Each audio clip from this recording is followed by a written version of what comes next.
Creation of an assembly item. So let's say we are making a VNMT bike. For an example purpose, we need a bike seat, bike stand, bike chain, bike frame, cables, brake. There is one piece that is missing, which is quite important for all of the businesses. I would like you guys to tell me what is missing here. Engine. Engine. Bike doesn't have an engine. Branding. Bike as in cycle. Cycle. Sorry. Bicycle. Tire. Let's Labor. yes and no.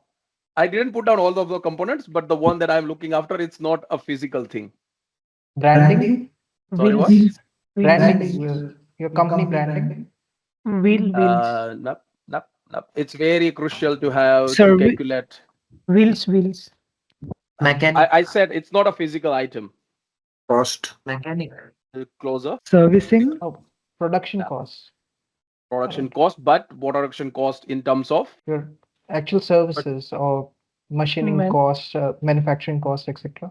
Manufacturing cost, but that cost is calculated based on Components. Time. components. Yes, one. What else goes with the components when you are making something? Labor Manufacturing time. efforts. Efforts, time, assembly time, Yeah. labor. That is the main crucial one, which normally business don't record as part of the BOMs.